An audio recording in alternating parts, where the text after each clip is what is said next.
Hello. So today we are diving into a deep, fantasizing world of manifestation using a technique of 369 manifestation technique. Okay.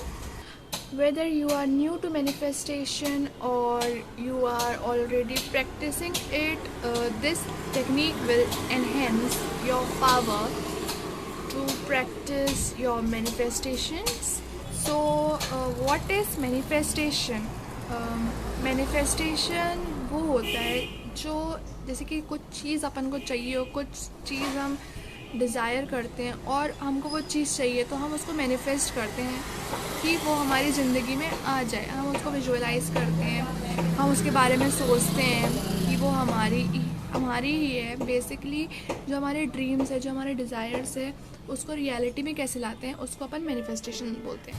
Okay, 369 technique is based on the number of numerology of law of attraction, and 369 technique was invented by Nikola Tesla, and it is said that if you have 369 numerology, then you would have the key to the key of the universe. Okay, so how to practice 369 technique?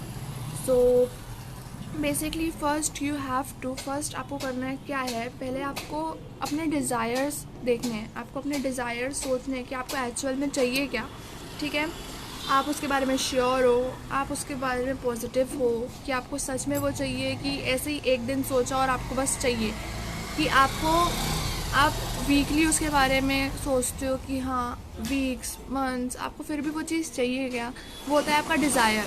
So basically for practicing 369 technique, you have to do is first in the morning आपको अपने desires, जो भी आपका desire है वो particular होना चाहिए, और वो जो आपने लाइन सोची है, जो सेंटेंस सोचा है लिखने का, वो हर जगह एक ही सेंटेंस यूज़ करना है। ये 369 में सुबह आपको 3 बार लिखना है उठने के बाद अपनी डायरी में अपना डिज़ायर, कि आप जो भी आपका डिज़ायर है वो आप 3 बार लिखो, सेम सेंटेंस रेपिटिशन में। ठीक है, और उसको सोचते हुए लिखना है कि वो ऑलरेडी आपके पास है, बस ऐसे ही अनकॉन्शियसली लिख नहीं देना है, अपन को कॉन्शियसली सोच के वही लिखना है और इमेजिन करके लिखना है। ठीक है, फिर आफ्टरनून में अपन को 6 बार लिखना है, 6 बार वही चीज़ जो अपन ने सुबह लिखी वो अपन को 6 बार लिखनी है, उसके बारे में सोचते सोचते कि वो हमारे पास है, विथ पॉजिटिव बिलीव्स।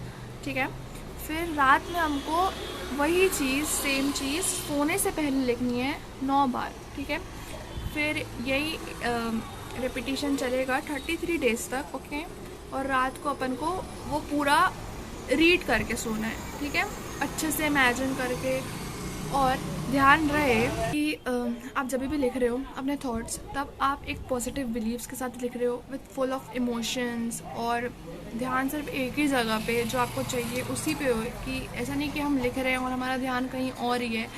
और नेगेटिव थॉट्स अवॉइड करना, डाउट्स अवॉइड करना, क्योंकि जहाँ नेगेटिव थॉट आ जाता है वहाँ पे आपका पूरा प्रोसेस नीचे गिर जाता है। जो भी आपने कुछ किया वो कुछ मैटर का नहीं रहता। ठीक है, तो नेगेटिविटी अवॉइड करना, ओनली पॉजिटिव थॉट्स, जो आपको चाहिए उस पर ही पूरा फोकस होना चाहिए, जो भी डिज़ायर है आपके। ठीक है, और डाउट्स नहीं होने चाहिए कुछ भी, कि हम जो लिख रहे हैं कि ये तो इम्पॉसिबल है। इम्पॉसिबल कुछ नहीं है। ठीक है, ये बहुत पावरफुल चीज़ है। And trust the process. If थोड़े टाइम तक नहीं हो रहा है तो कोई बात नहीं, डाउट नहीं करना है, ट्रस्ट द प्रोसेस, आज ना कल होगा ज़रूर। ठीक है, the power of these numbers, so they are saying that in Google, they are saying that the significance of the number 369 lies in the vibrational frequency of their connection to universal energy. In numerology, these numbers are considered sacred and hold immense power. By aligning your thoughts with these numbers through repetitions, you tap into the energetic frequency needed to manifest your desire. मतलब ये number बहुत ही powerful है। अगर हम ये number के साथ align हो जाए हमारे इमोशंस, तो ये बहुत ज़्यादा हेल्प करते हैं हमारी मैनिफेस्टेशंस को हमारी रियलिटी बनाने के लिए। तो these are very easy, this is very easy technique and very very powerful technique to manifest your desires. Okay. और साथ ही साथ जो हम लिखेंगे उसको तो हम लिखेंगे ही, बट उसके साथ साथ अपन को डेली लाइफ में हमारे ग्रैटिट्यूड भी लाना होगा। और जब भी आप ये प्रैक्टिस कर रहे हो तो आपकी डेली लाइफ में ग्रैटिट्यूड होना बहुत ज़रूरी है, क्योंकि विदाउट ग्रैटिट्यूड ये मैनिफेस्ट नहीं होगा। क्योंकि आप जो भी चीज़ है आपके पास, आप उसको लेके ग्रैटिट्यूड और थैंकफुल नहीं हो तो बाकी चीज़ें कैसे आएंगी। ठीक है, तो याद रखना कि ये सब आपको डेली प्रैक्टिस करना है, रेपिटेशन में, with positive thoughts, without any doubt, positivity, no negativity. ठीक है, ओनली पॉजिटिव एनर्जी और ग्रैटिट्यूड होना चाहिए। You should be thankful for what you already have. Okay, so that's it for today. If you like my video, give it a thumbs up and do subscribe to my channel for more valuable content. Bye bye.